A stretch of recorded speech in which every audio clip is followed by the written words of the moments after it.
is real. If you say his name, or even think it, he'll come for you. Don't say it, don't think it. What happened? You're gonna tell me, you know that? Please don't make me say it. Don't say it, don't think it. If I tell you about him, you and your kids,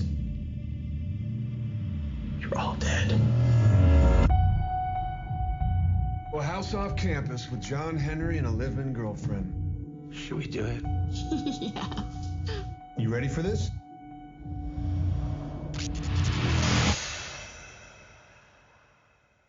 What the hell is that? What is it?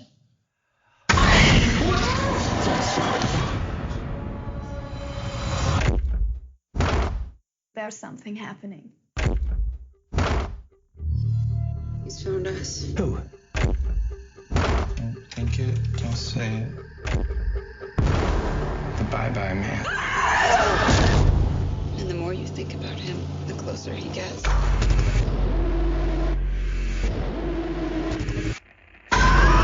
Hey, he's trying to get inside us. Jesus. He makes us see things.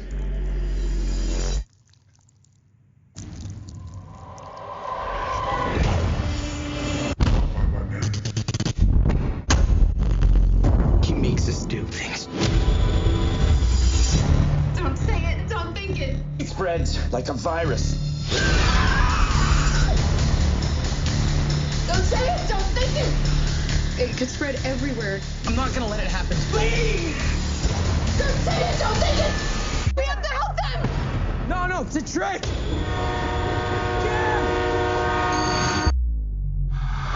Don't say it, don't think it, don't say it, don't think it. I'm afraid of putting this into your head. Tell me. Bye-bye, man.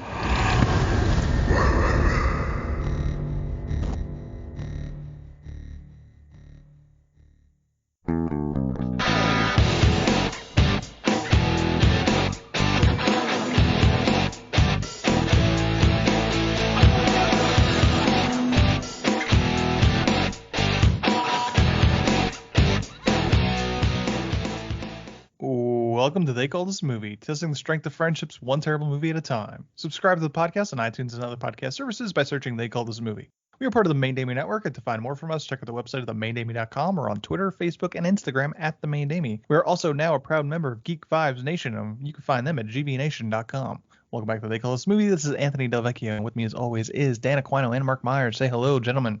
How's it going, guys? Hello, guys. I think my quarantine beard might finally be too long because I was eating sushi today for dinner, and then I went in the bathroom to take my contacts out, and there were 2 pieces of rice in my beard. So Saving it for later. Yep. I didn't. I didn't pick it up and eat it. First time I was like, I didn't even know they didn't make it in my mouth. This is awesome. You do have a pretty epic quarantine beard going. Yeah. I saw it last night on the stream. Yeah, it's pretty good. That was the first time where I randomly found pieces of food in it. And I'm like, oh, that joke is kind of true that they say about long beards. Before that happened, what's going to get you to shave this beard? I'm going to trim it right before hockey starts. So the opposite. Yep, and then it's going to opposite of grow. Yeah, and then the beard's going to not get shaved again until the Flyers are done. Oh, wow. So So like now- another day. 2 weeks. So when does hockey start? August 2nd? You gotta Something shave like it that. before then, man. Yep. No, You I still have gotta. time. Got 2 You weeks. still have time. You don't control my facial hair, Dan. I August control 1st, he's going to shave it. Yep. it. Okay. Yeah, August 1st, 11:59 p.m. Trimmer down at 11:59. Time. So everybody, we usually do at this point is that we talk about the movies that we watched besides the movie that we're going to cover, but we all talked off podcast, and unless someone's hiding something, No. which technically I am, but we'll find out about that later. We didn't watch anything really. I finished with my wife the entire season of Hey Arnold, the series of Hey Arnold during quarantine, but that's not really much to talk about. If there's nothing else, we'll just get right into it. And this week it was Dan's choice. So Dan, do you want to introduce another movie that you've made us watch? Made you? Wow. Yep. I don't want to say made. I nudged you in that direction, and you guys, being such good friends, decided that you wanted to fulfill my wish. I figured we hadn't watched a horror movie in quite a while. We've been kind of sticking to comedy and just like kind of really off the wall types of movies. So I figured go for a horror movie, and I saw that the Bye Bye Man was on Netflix. And I figured, you know what? I've heard this is pretty bad. Let's give it a go. And as I usually am, I was right. Yep. Congrats, and this was So this was not a movie that you accidentally saw in a January of January's past. I've never seen this movie before. Surprising. Are you sure? Right. We had this conversation earlier today about another movie. Listen. The last movie we talked about was over a year ago, so I can't remember what I did like a week ago. So yeah, no, I've never seen this movie. It didn't look interesting to me. It looked like it would be on brand for us, and I think it was. It was. Okay. Yeah. So, yes, the movie is The Bye Bye Man from 2017, directed by Stacy Title. And the only other movie directed that of any interest is Snoop Dogg's Hood of Horror, which actually in a previous podcast we covered. Yep. Or the Wayback Machine, probably like 6 years ago at this point. Yeah, it was one of the first ones. Yeah. Okay. Was the that... old version of They Call This a Movie. And this was written by Jonathan Penner, who is an actor, but he's also a former survivor castaway. This is based on the short story The Bridge to Body Island by Robert Damon Schneck. It stars Douglas Smith, Lucian Labiscount, Cressida Bonus. What these fucking names? Doug Jones. That's why you guys aren't stars.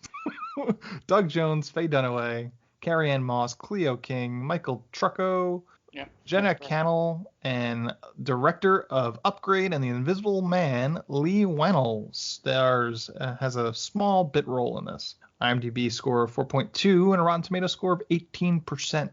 Yeah. I think my favorite thing I saw was scrolling through IMDb was one of them was like a 6 out of 10. And it was like, could be worse. Was basically the entire review. I'm like, that's about right. A lot of the reviews that I saw were people just saying, I've been saying the Bye Bye Man's name for about 2 hours now to get him to come and kill me, so I don't have to watch this. Yeah, this says had a budget of $7.4 million and made $22.4. That's just U.S. alone, so it made 3 times its budget back. So guys, where are you coming from with the Bye Bye Man? Like I said, I hadn't seen it, and again, it didn't even look very interesting to me.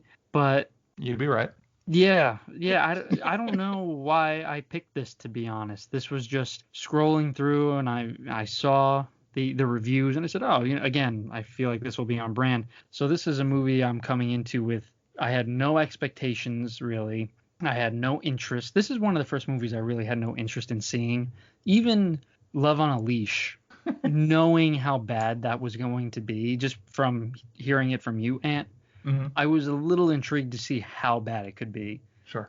This, I went in knowing it was going to be bad, and it was basically just like, oh yeah, this is 100% what I expected. So great. So just for the audience to reiterate, this was your choice. This was my choice, yes.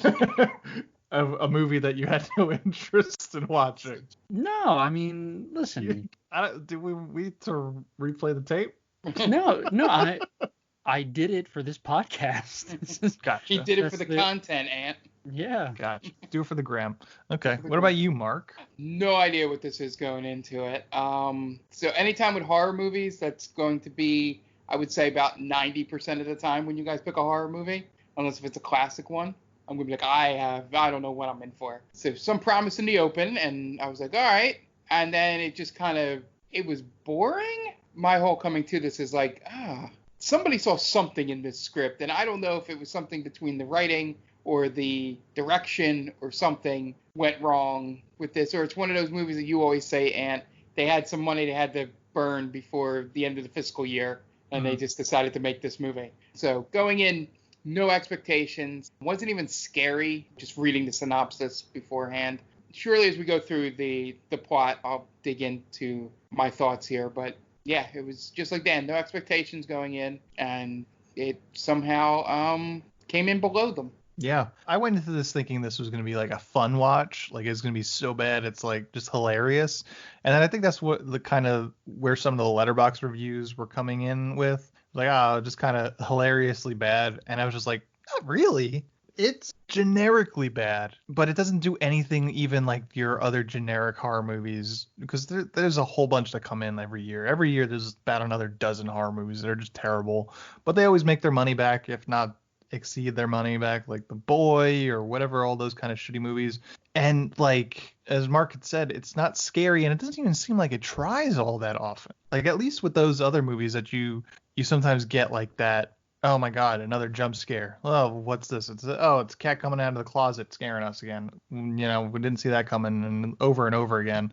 But this movie, yeah, it's boring as all hell. Yeah. I was gonna say, I think the word that describes this movie perfectly is uninspired. Sure. Yeah. The actors don't seem to care to be there. The story is just, we want to get through this as quickly as possible, and the scares are pretty much non-existent. Mm-hmm. I mean, I can't remember the last time I saw a horror movie that didn't even care to try to hide some of its jump scares. Going in, like, there's a scene where Elliot is looking through a window store, like the glass. Mm-hmm. You just know, like, oh, there's going to be a face in it, or something's going to happen in the glass. And a face pops up. Oh, great.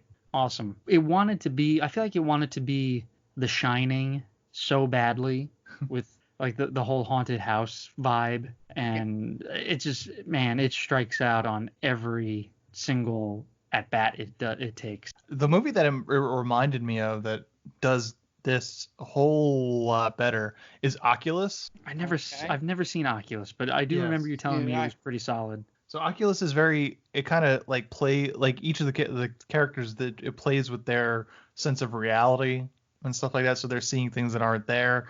This movie does that a lot. But again, you mentioned that jump scare of the face in the glass, and there's maybe 2 other scenes where things like that happen. Yeah. Which is kind of like these movies, these low budget mainstream horror movies that get released in, January, February. Sometimes if we're lucky, we'll get something in October.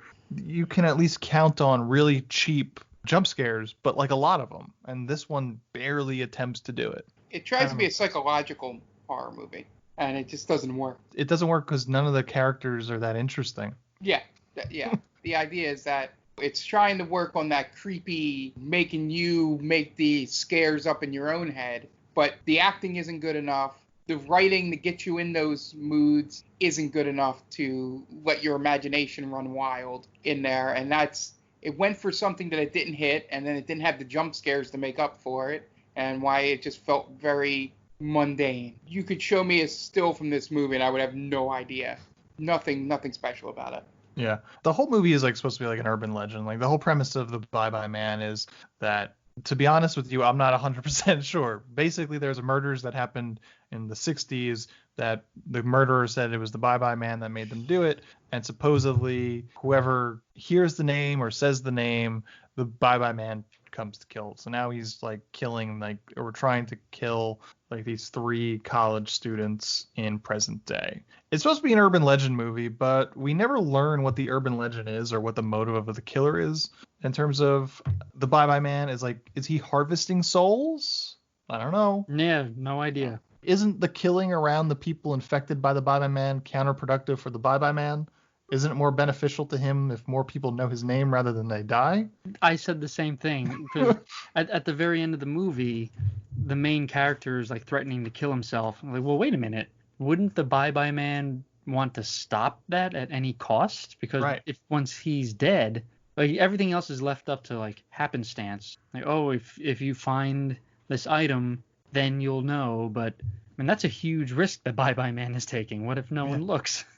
We find out at the end, spoilers, that one of them makes it. So technically, they're not all dead. Right. But here's the question. What does the Bye Bye Man do when he gets to? Is it just that he sicks his demon dog on you and then the demon dog eats you? Yeah, I think that's only when you're dead it eats you. Yeah. What does he do when he gets there? That's the main thing missing from the legend. Right. Yeah. Right. And they have all of these. It's almost like signals for the Bye Bye Man, and you would think like in the Ring, right? You see the videotape, and there's all of these very frightening pictures in the Ring, but they all mean something to Samara. They all connect to the entity. In this, you have the train, you have the coins, and the dog barking, and you're thinking like, oh, well, like the scratching. So you think like, oh, maybe this man, he was like some type of torturer, or he worked on the railroad or something. He's a total mystery, and it doesn't help the movie. Yeah. I have the 5 questions: who, what, when, where, why. So like, here's the questions: who is the Bye Bye Man? No idea. No idea. What is the purpose of the Bye Bye Man? To mess with your head, I guess. Yeah. To make when you is think, the Bye Bye Man? His purpose is to make you think your best friend is tagging your girlfriend. Yeah. I think that's it. Like, I 100% do not know what his purpose on this earth was to do. All the murder that takes place because of the Bye Bye Man is because people don't want people saying the name of the Bye Bye Man. Yeah. But we never understand what it is, why that's such a bad thing. Yeah, it's essentially like they came up with all the great things about an urban legend, but forgot the most important part of it. Oh, wouldn't it be cool with the coin noise, and then there's a train sound when he's close, and he looks creepy, like somebody went like the hand monster from Pan's Labyrinth, and he's got a dog, and he fucks with your mind, and you see things, and it makes you kill people that you don't want to kill. All that. All right, awesome. Let's make the movie. Then it gets final cut. Is like, so why does he do all this? Right.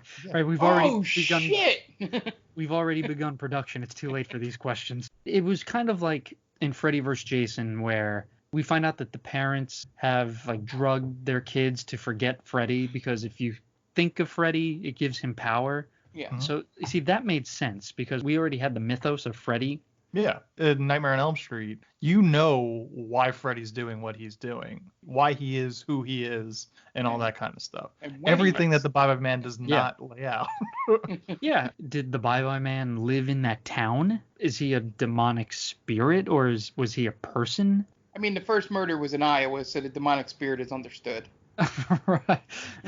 How did the nightstand get from that house in Madison, Wisconsin, to the house that they rent as college students? It's not the same house. It's in the same state, at least. But it's not. It's definitely not the same house, though, because the house in 1969 was a split level. Oh, Yeah. That's a good point. Oh, yeah, I thought it not was the same house. No. It wasn't. That would make sense. Yeah. You see, that's what I get for thinking that they were competent. Yeah. The only way I know I think it's kind of Wisconsin is there's a poster on the wall that says some city, Wisconsin. Yeah. I thought it was Wisconsin because it was cold.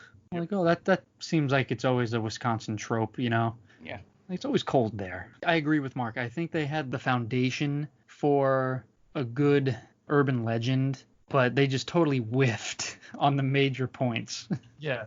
Because the thing is, we have that whole exposition scene in the library, but they're not telling us about the Bye Bye Man at all. Right. They're telling us about the murders that happened in 1969. Yeah. They blow that whole exposition scene on something that doesn't matter. So frustrating. You had it in your hands. It was right there, movie, and you just you let it go. I found this folklore book.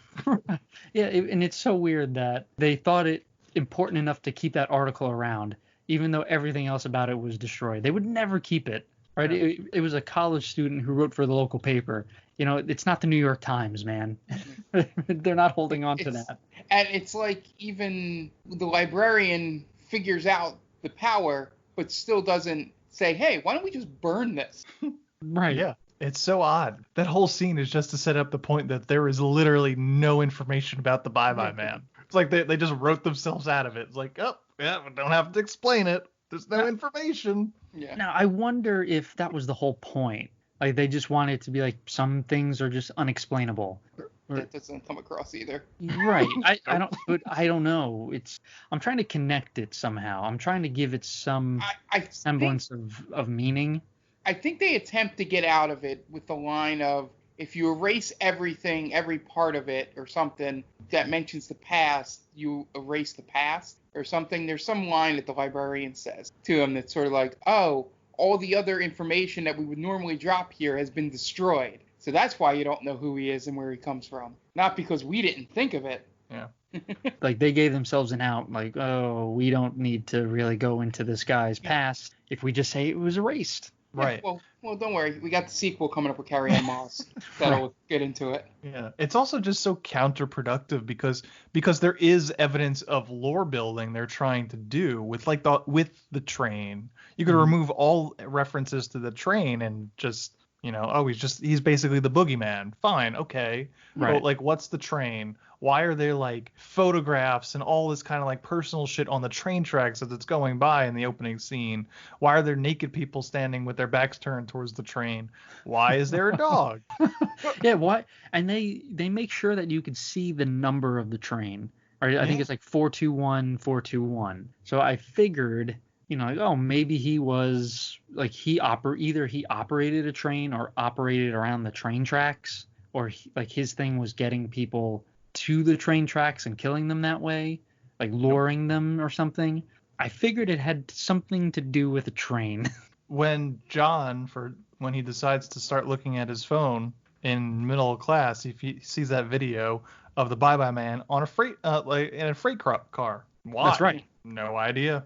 Right. We don't know the relationship between the Bye-Bye Man and the train, because the house isn't like next to a train track. No, the whole point of the train is just it's a signal for him coming. And like, well, that's a dumb signal. I just like there's a train going by anywhere at any point he's coming. Like, that's kind of lame. They like, the scratching was fine. The Hellhound was a good idea if you want to have his like summoning. It's almost like, like the Candyman had the bees. So like, oh, the Bye-Bye Man has a demonic dog. All right, that's fine. I'll buy it. It's horror. And they don't explain the coins, and they show up a bunch of times. The coins are probably the most prevalent totem of the Bye-Bye Man, right? They're the first thing you see or you're introduced to about the Bye-Bye Man, right? In the party, right. It shows up to the little girl. Yeah. Now that we're really like diving into it, it makes it that much more frustrating. The most frustrating part about the coins, there is not a single insert shot of what those fucking coins look like. Right. They're just, you don't know what's on them or what they say. They are out of focus 100% of the time. Okay. They're probably just $50, and they were called like gold coins, is all the little girl calls them. Right. It was just a total wasted opportunity. A couple of JFK $50. He was the man on the grassy knoll. That's what it was. The Bye-Bye Man. We solved it.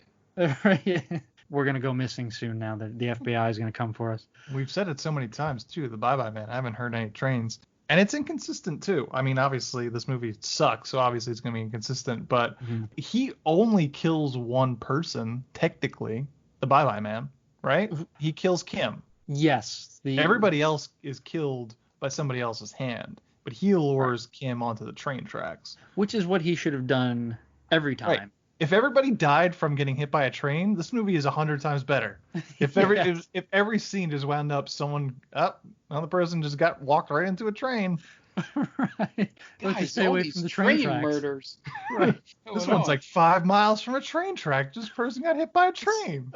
This is this conductor's third murder. What are you?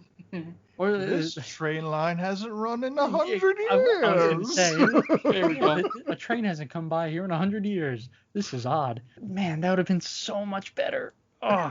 I think we just did the make it better in the first 40 minutes instead of the end. It's usually how it happens. Yeah. Yeah. If this movie was a killer train movie, it'd be so much better. And he's the conductor of the killer train. And that makes more sense. Yeah. And I guess the coins are the fare to ride the train to hell. Yes. There you go. The thing in the library is a news article about a conductor dying, on a train track. Yeah, or like he was killed by some kids on campus or something like that.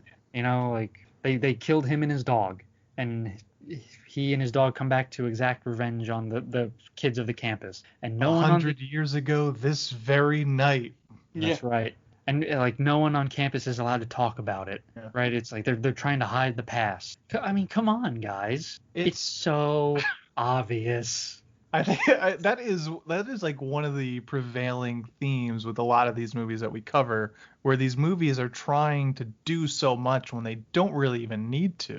It's like we wrote that movie in 5 minutes, and we just took pieces of plots that we've seen 100 times before, and this movie would have been 100 times better if they did exactly that. It's like, you don't need to be super original. Just copy everybody else. Really. Right. Yeah. I agree. I think it's and they didn't break any new ground here. No, exactly. You're a $7.5 million budgeted movie. You're not gonna blow up. You're not gonna be the next Paranormal Activity. Just crib everything else. It was like what an old creative writing teacher taught me in college, was essentially the art of writing a story has been around for thousands of years. You're not going to invent a new way to tell a story. Right. So don't be afraid to take a little piece from here and take a little piece from there. It's like people try to reinvent the wheel and then they just make boring movies. I would have been more impressed with this movie if they had swung for the fences and tried something different and just totally missed. Because then at least you're trying. Had the Bye Bye Man morph into a train. Yes. Right. He is the train. Right. It's I don't know. And plus the creature design.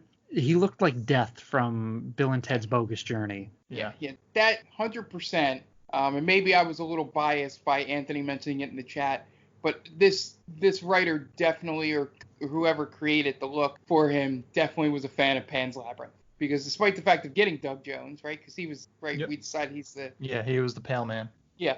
Everything about the character is pretty similar. Outside of he doesn't have eyes in his hands in this movie. And why does he wear a hoodie? Right? I mean, that's just like, it's like a hoodie you can get from a department store. Well, that's so when the kids have an awkwardly placed hoodie in the middle of their bedroom, right. he can pop up there.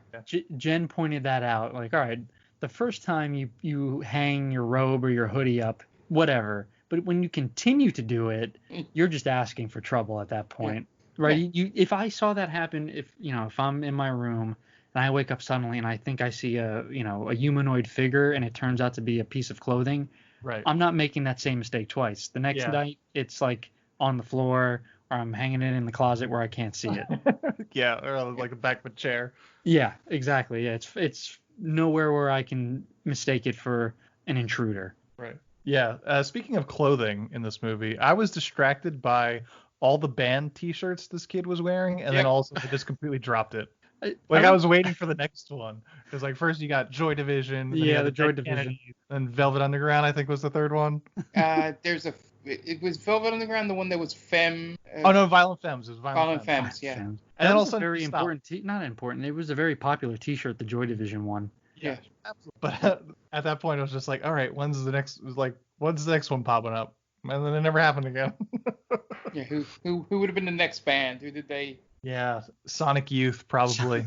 The Sex Pistols. The Hives or the Vines. Oh yeah. The Vines. Yeah, that would have been a good one. Yeah, and the kids aren't they're not interesting characters. You don't know anything about Jason. You don't know anything about his girlfriend. Who's his girlfriend? Sasha. His name's Elliot, by the way. Elliot. No, John is the friend. John Henry is the friend. Right. Elliot is the main character. It's the main character. And Sasha is Elliot's girlfriend. Yes. But you don't outside of knowing John and Elliot are best friends, right? You don't. Yeah. He might be okay with watching John bang his girlfriend. He might be cool with it if they're drunk enough. Yeah. If this movie had balls, they'd be in a poly relationship. Yeah. That would be pretty cool. Because they mention it. That's the 2020 woke version. Right. Yeah. Don't put any labels on us, bro. All right. Yeah. Don't be in a bisexual throuple. I don't think we'll be seeing a remake of this movie anytime soon. No. Nor should unless if we make it. It's all about trains. Right. The choo-choo man. The choo-choo man.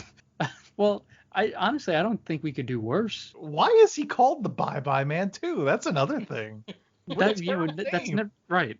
It's just because it's written on the nightstand. Yeah. Like, you have carte blanche to name it whatever you want. It could be something so cool. Right. The Choo-Choo Man makes more sense. The Choo-Choo Man. The Choo-Choo Man is so much better. But it's like, there's no explanation given for why he's called the Bye-Bye Man. It could literally be anything. Right. Like it could be like Joe fucks your mom, for like all. Yeah, this movie starts Don't out say- with don't that. say- Yeah, with the premise of his name. The movie starts out on such a high with that opening, where the guy's just going around going, "Who'd you say it to? Did you say it to anybody?" "Yeah, I told this guy." "Oh, sorry." He goes in the back of his truck, gets a shotgun, and I'm like, "Oh shit!" Like this. Why doesn't anyone lock their doors in 1969? By the way. Different time. It was Wisconsin, 1969. I'm sure they did not actually lock their doors. Even when the guy is 100% carrying a I shotgun. 100% believe that, but Yeah. they probably didn't even fix doors with locks back then. Mom, shouldn't we lock the door? There's a madman on the loose. No, it's a nice neighborhood. What if Hannah comes home for her birthday? I think she specifically just says close the door. He's coming. Right. You don't lock it. Why would you lock it? What's a lock? Yeah. This movie was marred by a bunch of things, obviously, but I think the greatest evil to a horror movie is the PG-13 rating, because you can't push the envelope with a horror movie that's PG-13, really. No. Even when you have a man on a murderous rampage and he blows you away with a shotgun, you don't see blood. You see like a little black stain on the wall. Yeah. And I'm looking at it like that looks like someone just like spilled some paint. It's or like it's a little bit of mold on the wall. That's not blood. You just got blown away point blank, and it's just like a little smear. Nothing crazy. But yeah, if you're rated R, you can probably stretch it out a little bit where the Bye Bye Man can do. I feel like we should just call him the Choo Choo Man in this podcast, because that is just so much better. I finally contributed something to this podcast. Mark, you always contribute to this podcast. I like that name though. If you can call a major villain or a major horror icon the Candyman, like that's not really scary either, right? All right. So why can't you call him the Choo Choo Man? Yeah, That's true. If there's one thing I'm good at, it's naming things from D&D. podcast. Yeah. Yeah, it's so weird. But I think if this movie was competent, I think it would be able to overcome the PG-13 rating. I mean, that's like the least of this thing's problems. Yeah, there's always, I'm sure there have been solid horror movies that are PG-13. I can't think of any off the top of my head at the moment, but like I just think it helps. You'd see John just railing Sasha more. Probably. Yeah, there would definitely be a lot of sex. Yeah. I mean, let's be honest. John's in great shape, and I think that's what was bothering Elliot the most. Was that like, oh, this guy's he's oozing machismo here. I don't have what he has. Right. So that would have been in my head. Like, man, I want to look like John. Sure, but it's so weird that they bring up, oh, he's not the jealous type, and then it just immediately just falls. Like, it's so weird to just like have that weird relationship announced in the beginning, like the first 10 minutes of this movie, of like, oh yeah, no, he's totally not afraid of flirting with my girlfriend right in front of my face. And I'm okay with it. And he's and especially when he's like 10 times better looking than you. Sure. Yeah. Make that a character trait. It was like, oh, I'm not jealous, but he's like super boring because he's not jealous. Yeah. Because he's got no other character traits. Yeah, and he's not very emotive to begin with. Yeah. It was just a weird because that became the biggest tension between them, was he just becomes jealous because he's seeing things. And it was just so weird to announce, oh, I'm not jealous, but like, oh no, I totally could get jealous. Yeah. You guys want to get into the plot? Let's do it. Sure. All right. Dan, what do you got for us this week? All right, so I'm here to tell you about our good friend Tia and her podcast, The Top 10 with Tia. It's a weekly podcast where Tia and her friends get together and they discuss top 10s in movies, television, you name it, they have it. Tia's a good friend of the podcast. You could find her at Geek Vibes Nation, along with many other great podcasts. So head on over to there and check it out. All right. Yeah, and we're going to take a few minutes to listen to some other friends of the podcast. So we will be right back with the plot of The Bye Bye Man, or as we call it, The Choo Choo Man. Hey, this is Ken M. Padawan J. Coach Duffy. From the Ocho Duro Parlay Hour podcast. Every week, the ODPH is talking sports, movies, TV, comics, and more.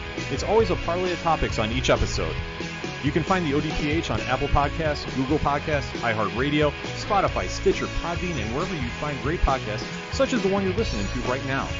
Don't forget to check out OchoDuroParlayHour.com, where you can find the links to all of the ODPH social media accounts, Links to the bands whose music you hear each week on the show, hashtag 607 podcast info, and parlay points are a companion blog section of the show. Thanks for listening to the ODPH. Now get back to your regularly scheduled podcast. Welcome, travelers. Seems like you're looking for a story. Well, I got one for you. It involves adventure, friendship, and all sorts of... Earl, why don't you tell him about that time I stole that big-ass melon? Yeah, I was going for more... Or you could tell him about the time I kicked her ass, Earl. I wouldn't ever tell him. Do I need to get my ref gear on? Okay, everyone, shut up. Now come with me as I tell you a story from afar. Hey everybody, my name's David. I'm the DM for From Afar Podcast. From Afar Podcast is all about four friends separated by distance, but brought together by adventure. Hope you all stop by and give us a listen. Thanks. And welcome back. And now it's time to get into the plot of The Bye Bye Man. Unfortunately, it's not the version that we just wrote like 10 minutes ago. But anyway, we get an establishing shot of a mid-century split-level home in a suburb. We get a little on-screen text say October 20th, 1969 in Madison, Wisconsin. Fun fact, 10 years to the date of my parents getting married. Oh, nice. October 20th, 1979. Then the director of The Invisible Man, Lee Wannell, shows up in a pretty slick car and knocks on the door looking for Jane. I wonder if there's anybody watching this movie that will see that car, or we'll say any movie that does back in time and go, actually, that was a 1971 Firebird. It wouldn't have been around in 1969. I'm sure there are plenty, yeah. Pushing up their glasses. Mm-hmm. That would be great. I would love to see the bloopers in this movie, or the mistakes that were made. Yeah, I'm sure we could look it up on IMDb. But instead, Jane answers the door, and the director of Invisible Man asks if she told anybody about the name he told her about. And she says yes, she told Rick, and he thought it was funny. So Larry, we find out is his name. He goes back to his car and gets the shotgun and blows a hole in the door. And then we get an ominous insert shot of a freight train on the train tracks. And as we mentioned, this proves nothing, doesn't give us any information. The only great part about that opening is how he casually walks back to the car for the shotgun. Yeah, I mean, I think it's probably the most effective scene in the entire movie. And if you told me that they shot the opening and then used that as a way to get funding for a full-length film, I wouldn't be surprised. Yeah. But probably not. That's what it feels like. It feels like this cold open was built to sell the full-length movie. Yeah, Larry didn't find it funny. That's the problem. Yeah, Larry doesn't find it funny at all. Right. Well, Rick thought it was hilarious. Yeah. Oh, you're about to find out it's not very funny. So Larry then accosts Rick, who was in a wheelchair, which was a weird detail that they never drew attention to. Yeah, I didn't know that. I was wondering why he was on the floor to begin with. Yeah.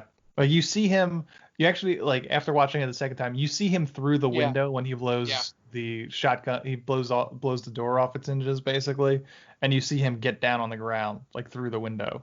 But he says he told Giselle, so Larry then shoots Rick in the back. Larry then yells out to no one in particular, "I'm going to stop you." And then we see him cry over the body of dead Jane, and then heads out to the neighbors, chasing Giselle, muttering, "Don't think it, don't say it." He then follows Giselle into her house, and then we stay outside while he goes in, and then we hear a gunshot. And then more of that freight train as the credits pop up. We cut to present day. We meet 3 college students excited that they are about to move into a house they are renting. Can I just say, my favorite part of this is that the one actor that plays John obviously knows to hit a mark, because he just stops and turns to face where the camera is. It's not even a natural movement. It's they shot it so many times and he missed it most of the time that this was the one time he got it. And they were like, we're using that take. Yeah, he's got Tommy Wiseau syndrome. Yeah.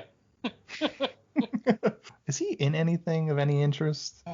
He's another Brit. Is he? Which, John or Elliot? John. Wow. Much better at doing the English accent. Oh my goodness. English accent. It was a lot of television. Yeah, it seems like he was in Scream Queens. Queens and Snatch. Apparently there was a TV series for Snatch.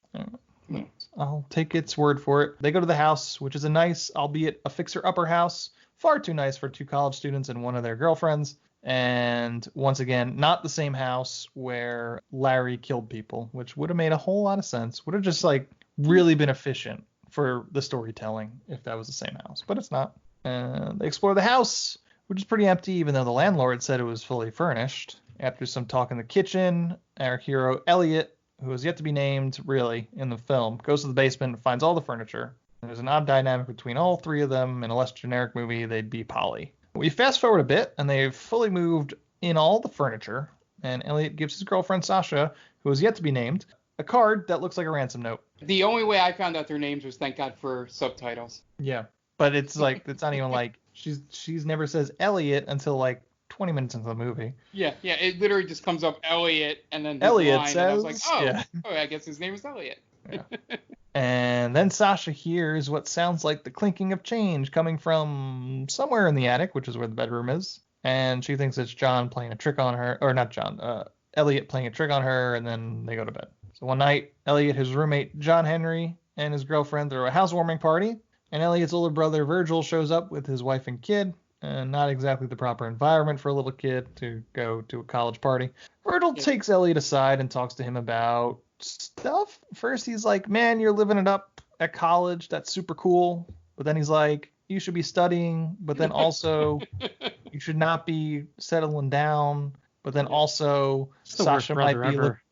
But then also, Sasha and John might be getting a little too close for comfort. So maybe put the kibosh on that. Yeah, what kind of brother says, go study? That's the worst brother ever. After saying, I missed out on doing this stuff. Yeah. You should be studying. Right. I missed out on this stuff by studying. Yeah. I guess his point was because, like, you see his truck, it's like a handyman, electrical, he went to trade school or whatever. So I guess his point was don't blow your chance of, getting an education and making something of yourself, because I'm just a lowly handyman, which, to be honest with you, in this economic climate, is not the worst thing. Yeah. And also, go to trade school, kids. What college student says he wants to settle down and have have a family?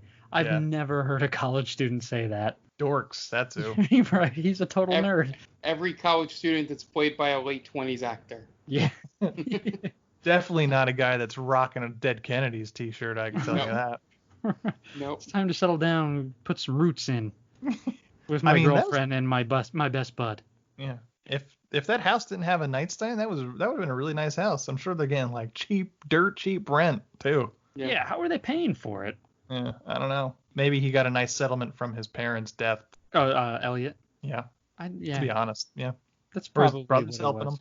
him. Yeah. I mean, in Jersey, that's like a $450,000 house. Oh yeah, at least. I didn't count the bedrooms, but I'm pretty sure. Yeah, so later, when everyone is getting drunk, Virgil's daughter wanders upstairs. And by the way, this is the moment where I realized I'm getting old. The immediate thought that popped in my mind, and I almost said aloud, was, why isn't anybody watching the kid? Well, why is the kid even there? They couldn't get a sitter? There's not even a line that says, oh, I'm sorry, we brought her, we couldn't find a sitter. Yeah, like I'm like, okay, they couldn't do that, but I'm like, why isn't she with her mother? Like, we have established her mother's there. She's a ghost after she comes in, again. though. That's true. Like, we never see the mom again after she walks in the house. Yeah. She disappears. It's the so mom weird. is the bye-bye man. Right. Literally. Yeah. Maybe like they couldn't pay her for a second day. Yeah. Oh, fuck. Sorry, we got to pay Carrie Ann Moss 2/3 of our budget. Right, yeah. They got the call that Carrie Ann was going to sign on for it like that day after her first day on set. And she's like, oh, sorry. Hey, you lift right out. Because she doesn't come back at the end of the movie either. No. Yeah, she probably came on to set the next day, like, all right, where's my scene? Oh, we had to axe you. You didn't hear? Sorry about that. Thanks anyway. Yeah. I mean, she lifts right out. Virgil could have just easily been a single dad, but then I guess he doesn't get the whole "I want what you have" kind of bullshit. I want to be a single dad. I won't like at the same like Virgil's answer to that should have been like, well, I'm 40. Right. You have time to have what I have. Right, man. Yeah, we're not our parents where we marry at 20 and we have our first kid at 21. You're allowed to live your life a little bit, my man. Go see the Dead Kennedys. Yeah, maybe wrangle yourself a three-way with John and Sasha if that's your thing. Oh, I mean that's 100% doable. Right? Oh yeah, no, totally. Oh, John's down. Yeah, and I'm pretty sure Sasha's down. Oh yeah, No, absolutely. Come on. The You've only seen thing- John. You've seen John without a shirt on. Come on. Yeah. Who's I was not just saying, down? the only thing that's stopping that is Elliot's insecurities, because you can just tell it's not a good situation down there. He says he's cool, but he's not. He's not. No, no way. He drinks like a Smirnoff Ice. That's probably when he's like, I'm cool, I'm down. Now let me, down this Smirnoff Ice, bro. I got some Zimas, bros. Zima. Who wants to party? Everyone knows the party My little starts niece, with Zima. my niece is here. Let's do this. It was like the dork that invites his 7-year-old niece and his 40-year-old brother and his sister-in-law to a college house party. That would spread across campus so fast. Yeah. That kid would not have any friends for the rest of the year. Like, He wouldn't be welcome anywhere. yeah, they'd be like, "Oh, you going to Elliot's party next weekend?" I was like, "No, you go to the last one." He invited his 40-year-old brother to it. Hello. There's this little girl running around. But everyone's so cool with the girl running around. Yep. Oh yeah. Don't do what like people try to do with dogs at house parties, or like try to get it high. They're like, "You want to smoke this cigarette?" Yeah, they blow smoke into the animal's face. Yeah, just blow smoke into the little girl's face. That's where this lost reality. Right. Yeah. Because college students are the scum of the earth really at that point, where they have no conscience. So they will 100% try to get that child high. Yeah, or at least drunk. You want to sip my beer? Oh, she totally drank it, bro. Give her another. One more time. And kids, underage drinking is wrong. Yes. 100%. But for instances of this movie, it would have made it better. So we would allow it. It would have been great, because real quick, and then we'll move on. I know we spent a ton of time on this scene. At the very beginning, when the brother and his family show up, they give him the housewarming gift of the liquor. Right, and he jokingly says to the niece, "Are you gonna help me drink?" It would have been so cool, like, hell yeah, bro, let's do this. Like, we need to talk, I think. What have you been doing? I think you guys should just go home. Party's canceled. So she makes it up to Elliot's bedroom and finds a coin, and she almost goes to leave with it. So she walks all the way across the room. Then she stops. And we have to see her walk all the way back across the room to put it back on Elliot's nightstand. This whole scene takes about 2 minutes, which could have been used for maybe some lore building. But no, it doesn't. And later, Virgil leaves with his family, and Sasha shows her friend Kim around the house, which I guess Kim wasn't invited to the party because she shows up just about as it's ending, which is real dickish of Sasha. Like, oh, yeah, we're having it at Tony's house. I forgot you were coming with the sage. Well, I went to Tony's house, and he's not home. And you see Tony in the background. Yo, what's up, everybody? Woo! Our movie is so much better. It is. It really is. We should be reviewing our movie. So Sasha then says that Kim is going to do a spiritual cleaning of the house once everyone leaves. And then John says that they're going to play baseball outside in the middle of the night, which is super not safe. And then John heads up to get changed into heavier clothes and finds a coin. The coin that Alice mentioned. He opens the drawer of the nightstand and he sees a whole bunch of writing. Mostly don't think it, don't say it, but it's all covering up the Bye-Bye Man. Yeah, and just to be clarified, this is Elliot, not John. Oh, I'm sorry.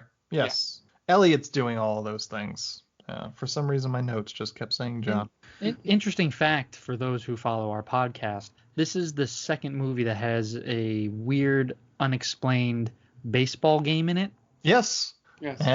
And they play baseball, quote unquote, and they're so close together playing this game that they're not even adhering to social distancing, let alone proper baseball distance. Right. If they were playing with an actual baseball, someone's head's getting taken off. Yeah. Are they playing with like rolled up socks or something? It looked like a Nerf ball. I thought it was a Nerf football. Yeah, Nerf football. I think that's exactly what it was. But yeah, they're like standing maybe 4 or 5 feet away from Sasha when she's hitting.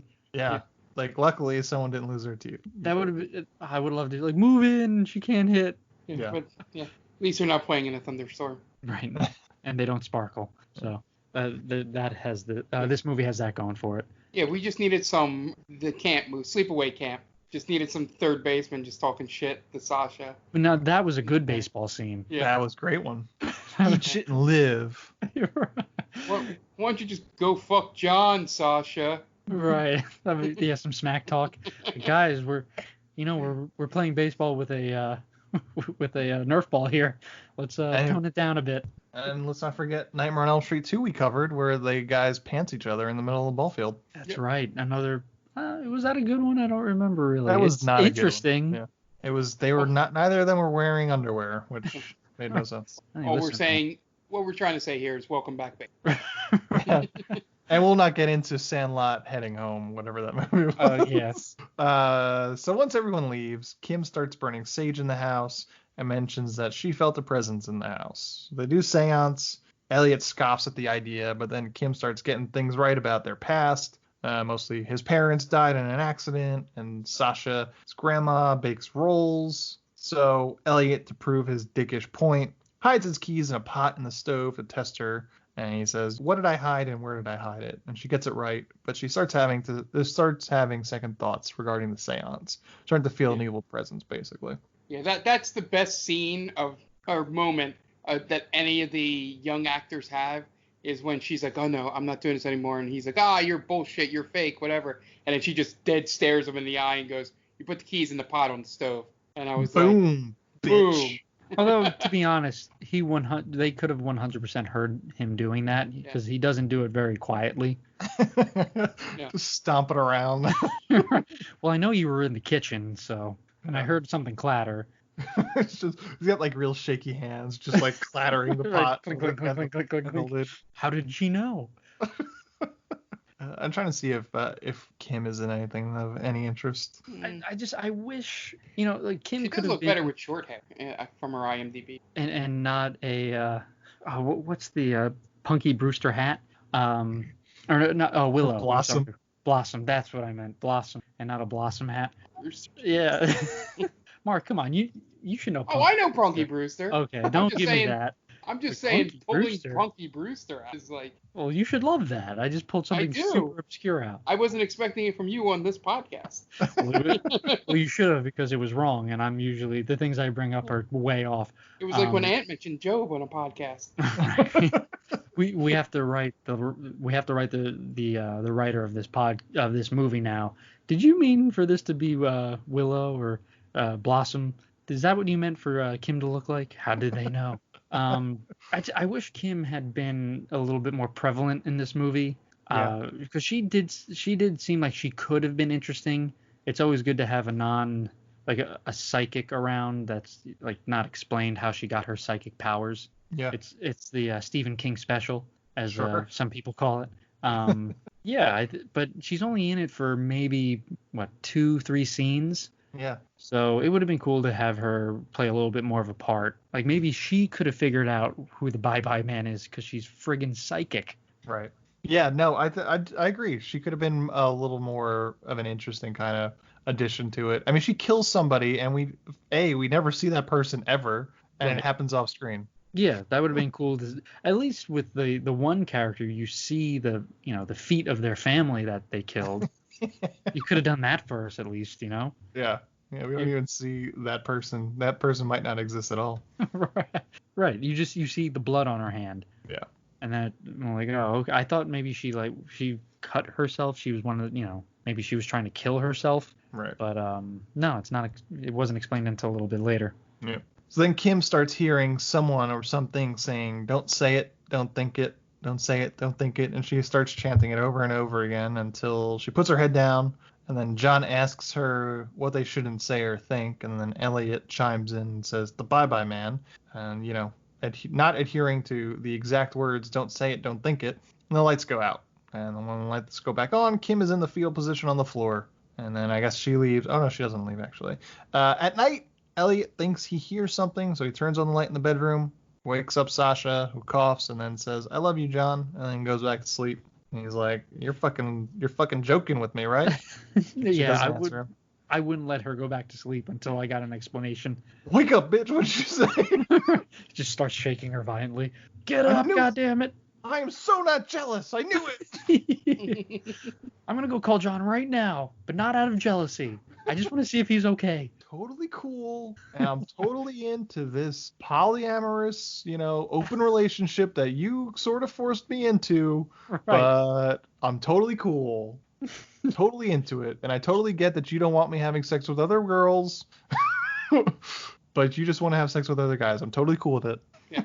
Just want to say I'm not jealous. That's totally all. Not jealous. And I'm sure, John and I are on the same plane, and when it comes to sexual performance and size and, virility, I'm sure you told me there's nothing to worry about, and I'm totally cool. And I've 100% seen it before, so it won't be a surprise for me. Right. That almost went over my head, Mark. I got it. Yeah, I wish, I get the point is they're trying to plant the seed. Did she really mean that? Or is it now the bye-bye man? Ooh, what could it be? But yeah, I don't think, for one, I don't understand the cough, because that's never really explained. Yeah. Right. And her getting sick. She's the only person in this movie that gets sick. Right. And it's never explained that, maybe when she was growing up as a child, she was very sickly. Right. Something like that. That's what I was expecting. Maybe she had a rough childhood or something. She had polio. Yeah, because it seems like he takes on polio. She's an anti-vaxxer. It seems like what they're trying to suggest is that the bye-bye man takes on the worst qualities in a person, I guess. The coughing still doesn't make sense. But right. John's angry all the time, and Elliot's paranoid, So like you said, they had no explanation for why hers is sickly. Right, she has a weak immune system. Yeah. Yes. That's all the bye-bye. Maybe she's very vain, and the sickliness makes her look not pretty or something. Yeah. I don't know. It would be great if we knew anything about her, really, or her, her life. Or the bye-bye man. Either one would help. See, right. This is where, Mark, you will mention a lot of times, thinking part of a sentence in your head and thinking everybody else heard it. That's sort of what this movie does. Exactly. Good point. It's just oh, well, you guys should have gotten that, guys. Come on. Why didn't you infer? He's an ancient 17th century Native American spirit. Right. You guys obviously know that. Yeah. Who wears a zip-up hoodie. Yeah, it's so dumb. He goes after the weirdest traits in a person, or the weirdest weaknesses. Yeah. What if the bye-bye man just hates monogamy and he's just trying to break up relationships? Monogamous relationships are for fools. Are you saying the bye-bye man is an incel? No, he just doesn't want people. He just thinks that monogamy is unnatural to the human condition. Right. We're mammals. We're not supposed to be monogamous. That's why he means bye-bye to relationships. Bye-bye love, because they play bye-bye love here. Yeah. That's what it is. It's so That's creepy. what it is. That's what bye-bye man does. He shows up and he ruins your relationship. Yeah. I'll let you know one thing. Before the incident happened with my beard, my original bit was going to be about the Paul Reiser movie Bye Bye Love, and telling you guys told me it was the wrong movie. You should have went with that bit. You want to do it now? We'll just cut it in later. We'll just cut it in later. No. Hey everyone, I'm Dan. So Paul Reiser. Paul Reiser film. Guys, did you know they made Mad About You episodes in 2019? Go on. They did, didn't they? No, seriously, they did. Thanks, IMDb. Yeah, they brought that back. Man, talk about something that no one talked about. Not even Paul Reiser. Helen Hunt doesn't even put that on her IMDb. Take it off, please. Yeah. Mad About You, never heard of it. So he goes downstairs because he continues to hear something, and he goes to John's room, and he could hear Kim and John having something close to sex. I guess they are having sex. His problem wasn't performance; it was finishing. We'd find out later. And then he hears some scraping coming from the other room, so he goes to investigate, and Sasha comes downstairs, and she doesn't hear anything. And the next morning, John drives Kim home. This is when we find out he wasn't able to, quote-unquote, finish last night, so she offers for him to come in and they can try again. Instead, John imagines grubs in her hair, and he gets freaked out, so he tells her to get out of his car and he has to go home. So he goes home. So, all right, so I think I missed this. John has trouble finishing? Yeah, she says that I've never had a guy, in some sense of the word, she says I've never had a guy have a problem finishing. And this is Kim, correct? Not Kim. You're not okay. So I mean, that's a weird thing to put in the movie, don't you think? Because it's never really brought up again. Right. Again, Bobby Man is trying to make sure that people aren't having healthy monogamous relationships. So he's just like sexual dysfunctions, check. Jealousy, check. Yeah. Oh, that was what I wanted to say earlier. Like, this movie wants to be The Shining, and it wants to be It Follows, right? Because It Follows is obviously an allegory to STDs. So it kind of feels like this movie wanted to be something along those lines at times. So maybe this was at one point. But yeah, that's weird because you never really see, and he doesn't bring it up again, does he? I don't remember him. Nope. Right. Well, he has his little mini freak out when he gets home, but it really doesn't really have anything to do with the fact that he didn't come. Right. Yeah, you should have. Listen, man. You should have walked in the house and Elliot goes, "John, what's wrong?" "I can finish," and then just walk in his bedroom. You know what? I mean, there's worse problems to have in the bedroom. Listen, right? I feel like that's. I mean, I couldn't really tell you, but I feel like that's not that big of a deal. Right. Right. Yeah, I mean, if anything, I feel like that would make you look better, right? Like, damn, this dude's a stallion. Like, he can go all night. Exactly. Like, he actually backs it up when he says it. Exactly. Yeah. And he could have just played it off. It was like, it's fine. I'm drunk. Doesn't matter. Or you could just pretend, right? Like, all right. Yeah, exactly. I'm assuming they were wearing protection. That's the best part of it. You could just like, oh, yep, done. Throw it away. I gotta go to the bathroom. Right. Well, I mean, that's just the natural next step, Mark. You and then all right, I'm gonna clean up, and then Yeah, but you do it real fast so that she doesn't have a chance to turn around. Just sort of, I mean, I gotta go to the bathroom. Yeah. In my experience, no one's ever asked me to see it. Like, wait, hold on, you bring that back, mister. I gotta see. Did I check. actually have you finish? I need proof. Insight check. Insight check. Natural one. You son of a bitch. I'm not good enough for you. But you got to make sure that you throw it out in the other bathroom because she's going to have to go to the bathroom so she doesn't, get a UTI. Remember from our Friday the 13th podcast. That's right. Yeah, well, this is why I always carry a thing of Elmer's glue just in case I can't finish. So I go into the bathroom, I fill it up a little bit.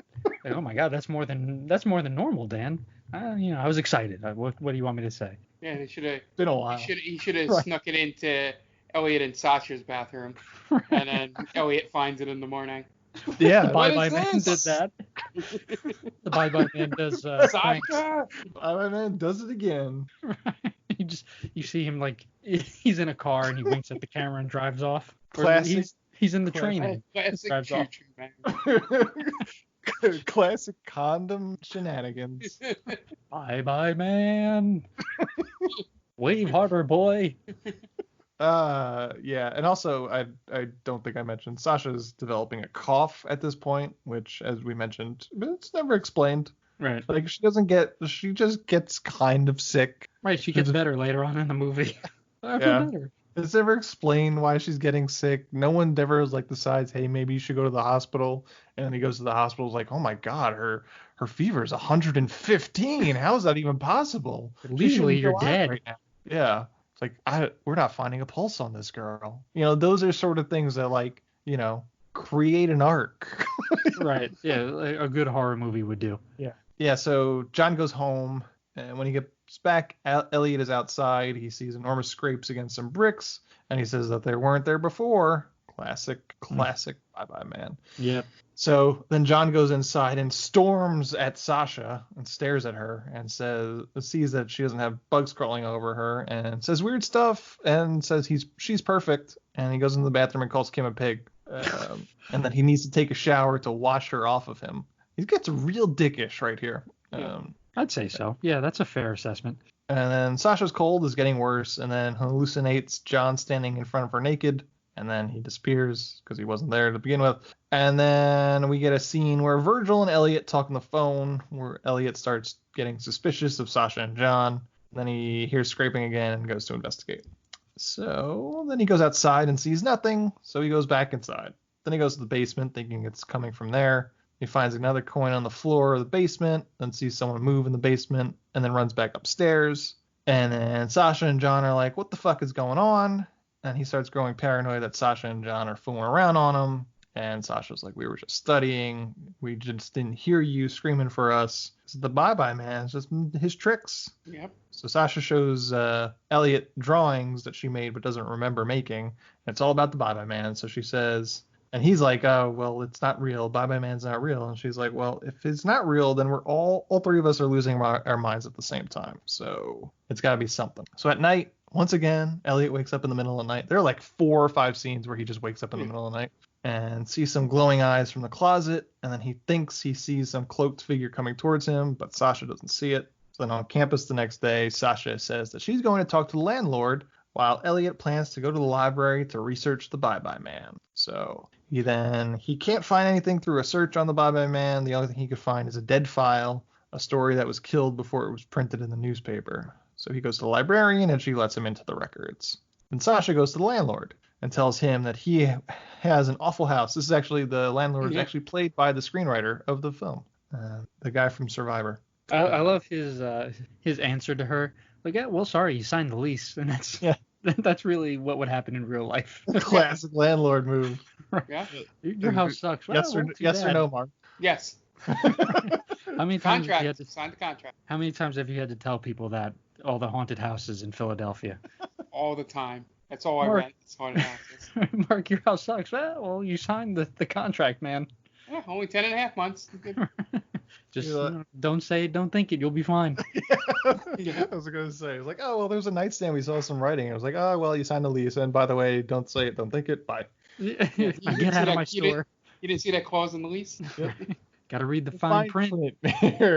Don't say it, don't think it. What did you think that meant? Sorry. That's on you. That's the buyer's regret, I guess. Yeah, you signed and agreed that you wouldn't say it or think it. So, right. Sorry. Technically, you're in breach of contract. Yeah, you've been saying it. Yeah. So she mentions to him that they found writing in a nightstand, and he gets a concerned look on his face. So John goes to class and immediately takes out his phone and starts scrolling through his pictures unprompted and finds old pictures of the Bye-Bye Man on a train car. And then he gets freaked out about it because he was like, nice 1080p video of Bye-Bye Man on a train car coming towards him. I wanted him to punch out the professor so badly. Yeah. The professor, it's like one of those classic jump scares where, he's so enamored with what he's looking at, and then someone startles him. He's like, oh, what? And then it's just he's in class and blah, blah, blah. Yeah. So the professor slams on the desk. I wanted him to just get up and punch the professor in the face.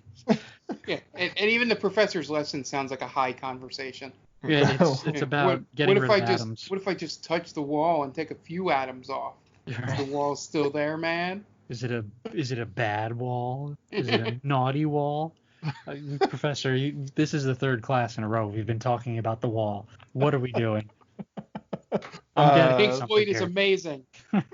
So at the library, Elliot and the librarians find some articles regarding Redmond and the Bye-Bye Man. Redmond was researching a kid that murdered a few people, and while researching it, he started writing, don't think it, don't say it. We cut to a flashback of Larry Redmond killing his neighbors, and the Bye-Bye Man shows up. Redmond tries to kill himself, but runs out of shotgun shells, so he drinks bleach. We see the Bye-Bye Man with some sort of demon dog.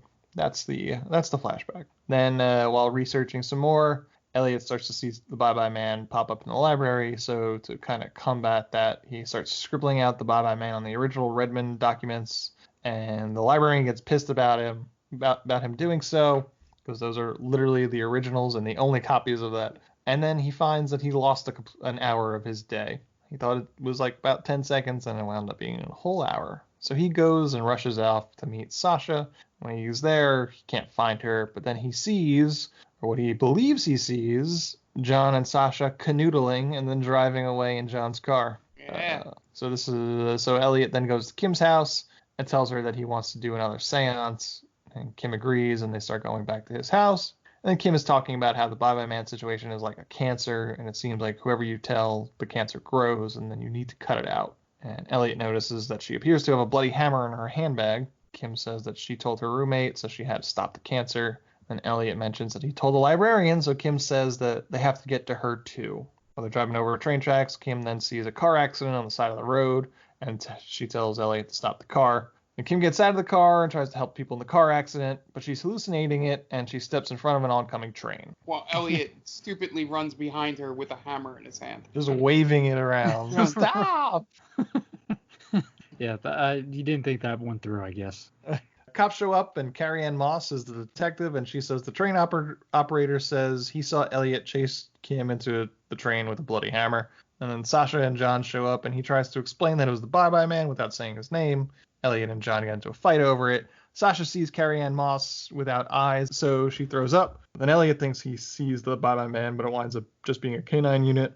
Then John takes Sasha home, while Carrie Ann Moss takes Elliot into questioning. At the station, it turns out Kim wrote a suicide note that says she is responsible for her roommate's death and the deaths of Elliot, John, and Sasha. So then Elliot and Carrie Ann Moss have a conversation about the truth and when the right time to say the truth is. And then he gets released. It's actually a good line, like if you just read on paper. Sure. You know, the line just talking about, he's 100% right with what he was saying, but it's just delivered poorly.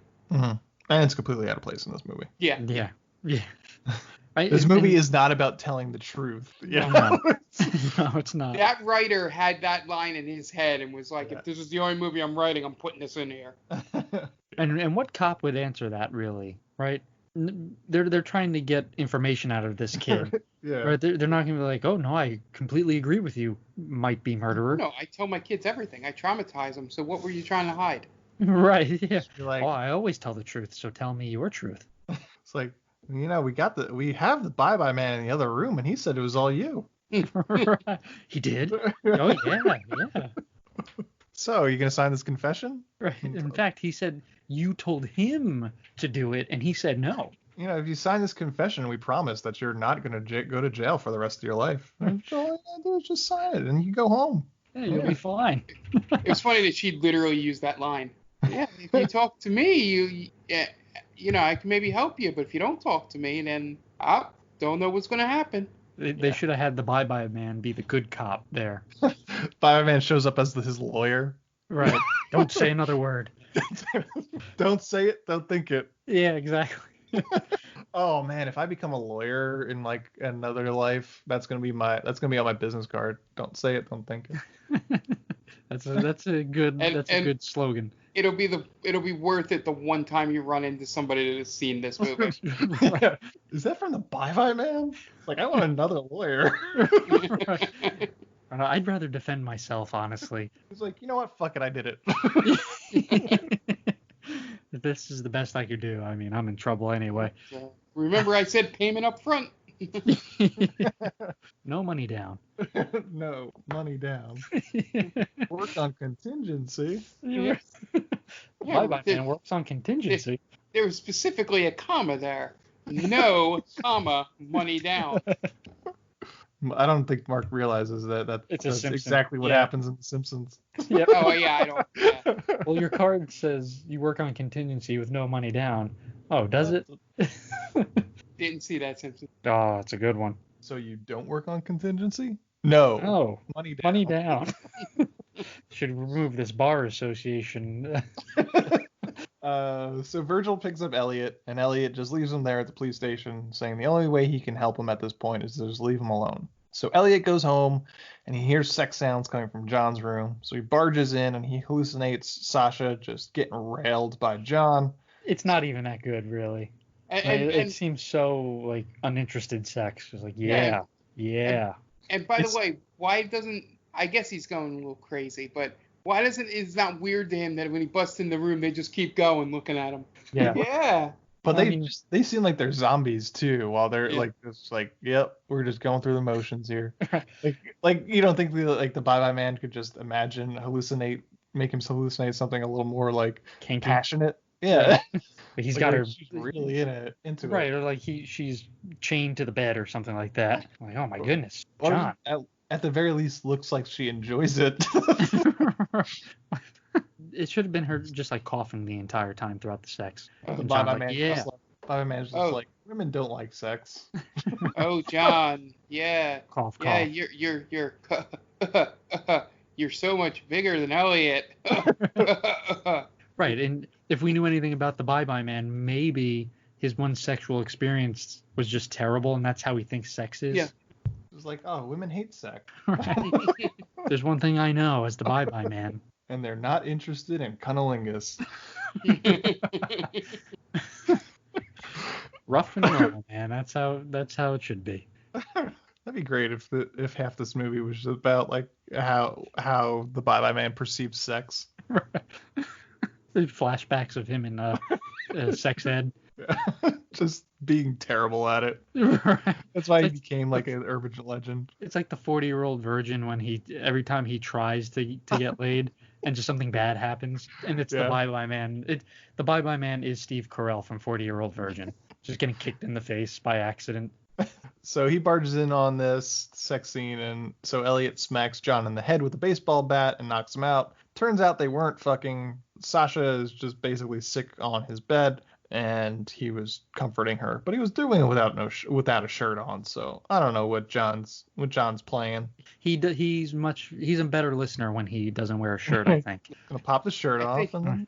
I have to rewatch it, but I think I thought he Elliot goes slowly through the motions of seeing them, and I think he just had a shirt on by the end, but I could be wrong.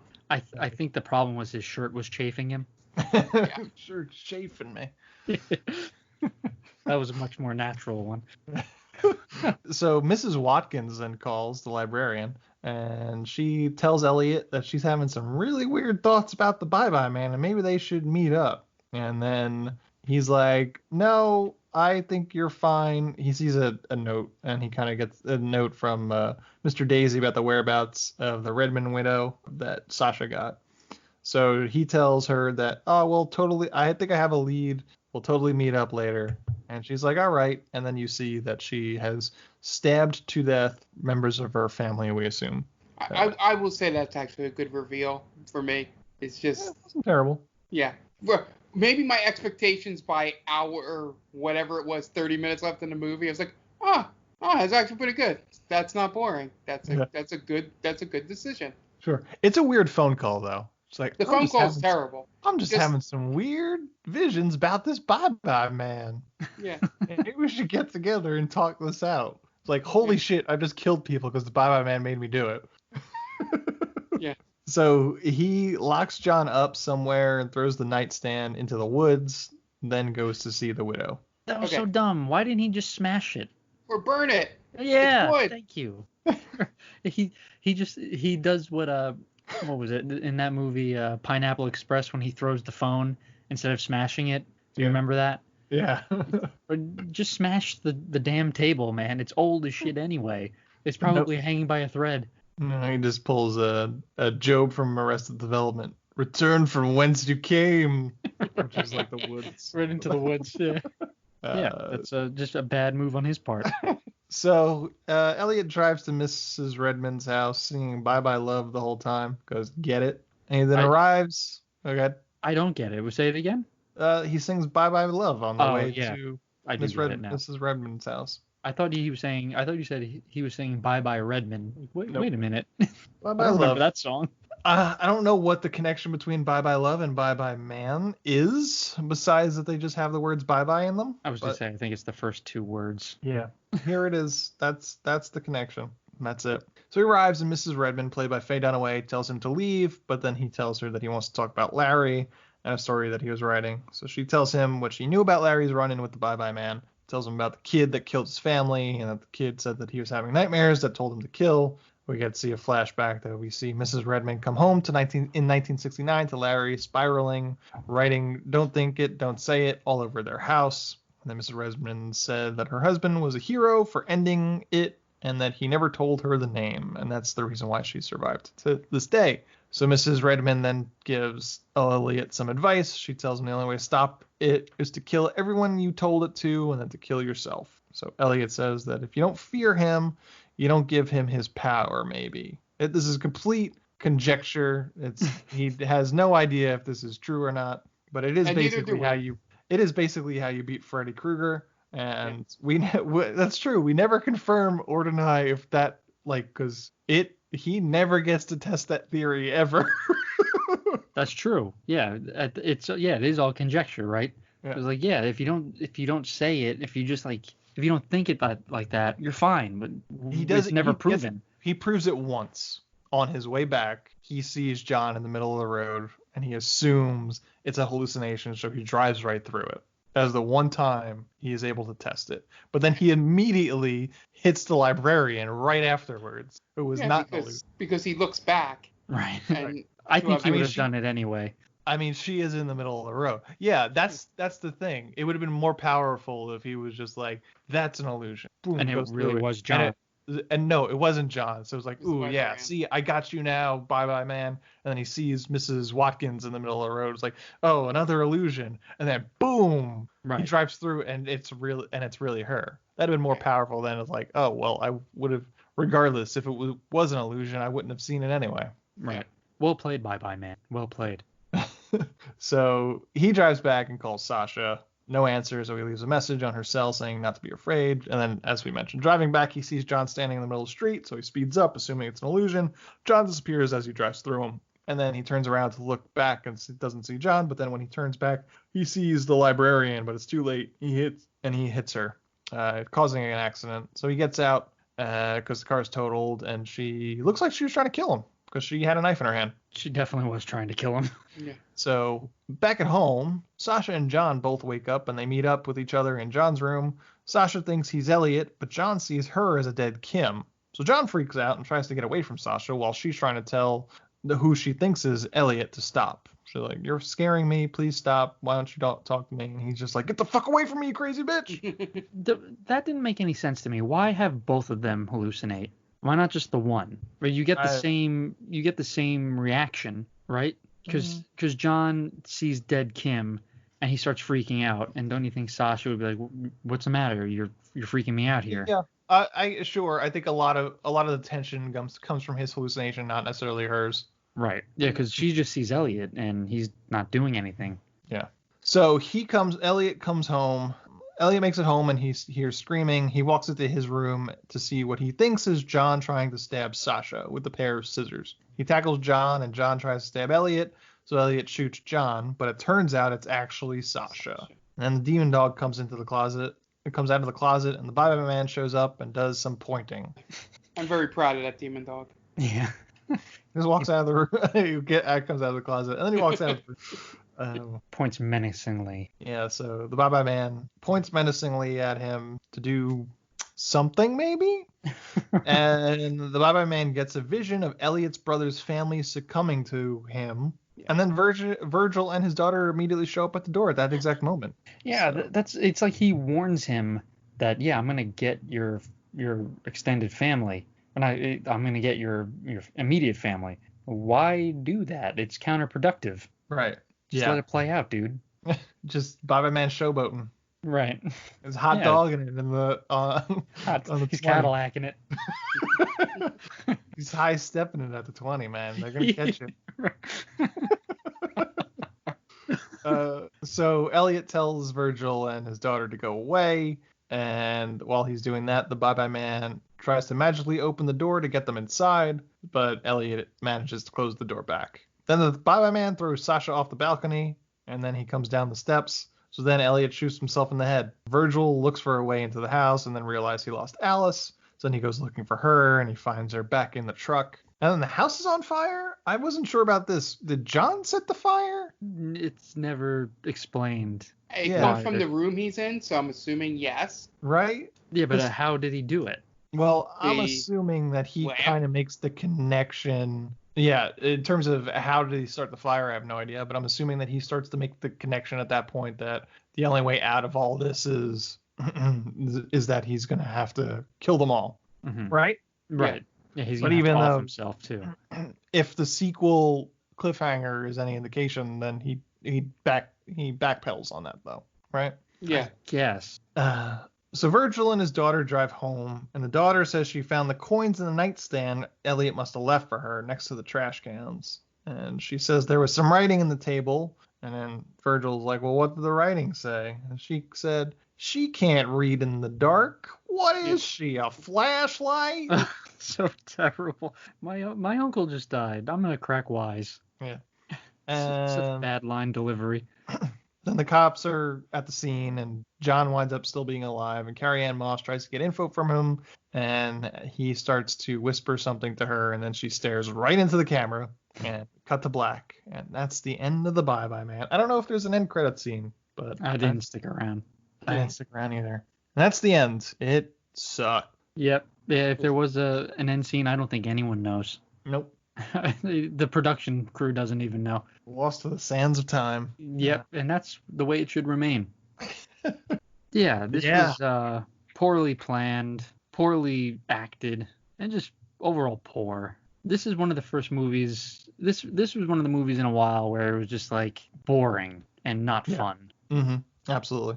But I think our movie would be so much better. Yeah, the Choo Choo Man. The Choo Choo Man is just as stupid a name. Yeah, just as stupid a name, but way more interesting, right? Right? I mean, how cool is it that we came up with a character who thinks sex is super boring and kills people by train. And kills people by train, yeah. He lures them into the train track. There's so many possibilities on how to get people into the train track. Little as you know, he runs train on everyone, so. That's an added bonus. Yeah. I'm assuming what we would do to make this better is the movie that we created. Yeah, the Choo Choo Man. Yeah, the Choo Choo Man. Choo Choo Man's the way to go. Yeah. And guys, I'm proud to announce our Patreon, where if we get to a certain level, we will make the Choo Choo Man. That should be one of our extra life goals. If we raise a certain amount of money, we will make the Choo Choo Man. So yeah, I mean that's the way to do it. Choo Choo Man. Yeah. Kill people by trains. I'm glad that this. I mean, technically, they could make a sequel. They could justify making a sequel out of this because it made more than its money back. Yeah, I mean, you give another $7.5 million. Yeah, I mean, what could it hurt really? Even if you only do half of what this movie did, that's still technically profit. Right. Even if now would be the perfect time to do it, really, if you just like stream it, right? You put it on Netflix or Shudder. I mean, perfect timing, really. I don't want to give them a reason to make another movie though. So don't listen to me. But yeah, this, like I said earlier, this is the first movie we watched, which was really uninspiring. Yeah. I think that unless you guys have any more things to say about this movie, Mark. No, that's it. I think we summed it all up in this way longer than probably should have been podcast. Probably. Okay. Yeah, you guys want to plug your shit? Yeah. At the Aquino122 on Twitter. At Stranger Damies on Twitter and Instagram. That's our Real Play D&D social media. We just surpassed 900 followers, so we are just a little less than 100 followers away from 1,000. So that's exciting. So yeah, come join the hype train. Okay, Mark. Yeah. So we have our podcast, Stranger Damies, airs every Wednesday. strangerdamies.podbean.com. Just search for it on anywhere you get your podcasts. Easy to find. The Game Vault Pod airs every other Monday. So search for it. The Game Vault Podcast, I think it's the way to search for it, on iTunes or Google Play. Be able to pick it up. We do streams as well. I think the regularly scheduled nights is like every other Monday. And then we do Wednesday, Thursday, Friday/Saturday, and possibly Sunday. So just be on the lookout for that. If you go to the Twitter page at Game Vault Pod, it'll have the list there. Okay, yeah. We are They Call This a Movie, and you can find us at theycallthisamovie.podbean.com.